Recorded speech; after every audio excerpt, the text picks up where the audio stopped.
I was talking to a spiritual leader that I respect very much, Reverend Dr. Chris Davies in the United Church of Christ. She does a lot of social justice work. Hmm. And she was saying what she notices is that she can tell when a lot of evangelicals jump into social justice work on the Mm. progressive side, and they bring a lot of that baggage. Yeah. And I would just love to explore a little bit of this in the last, few years, and especially since the election. We're doing so much important work, Hmm. and yet it wasn't always connecting with as many people as we were hoping. Because I work so much in the political sphere, I feel like I can shed some light on this overall. And I actually just wrote a article in the Courier News called "I'm Not Leaving Progressivism, but We Need to Have a Talk." The left. I am a bleeding heart liberal, and I always will be. I will never leave the left. I am someone who wants to rebuild from the inside and fix things that are broken. And I think that we can all collectively admit that the left has some issues to work on. I think a couple of things that we're missing is too high of expectations and not enough grace. The funny thing about the right is that they have grace, but they have grace for the wrong things.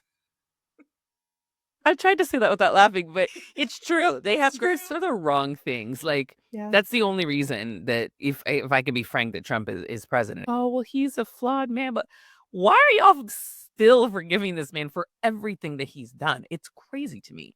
So that's an example of grace, but I don't think it's the right grace that we should be following, right? But I think that we don't have enough grace for people that do mess up and maybe do want to learn and do better.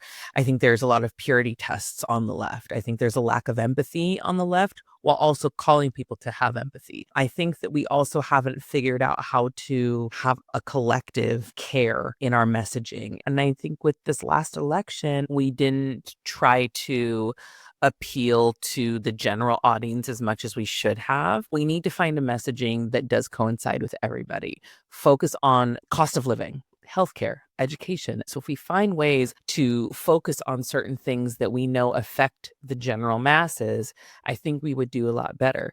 Trump won because he learned what groceries were a week ago. He's like, I'm going to get your groceries down. Groceries ain't down. And he used it in his campaigns and it worked because people wanted simple messaging at the core of the left. I strongly believe that those values are aligned with Jesus's values. I do. Yes. It's obvious. Like, you just read the red words, but we don't have a handle on that type of messaging.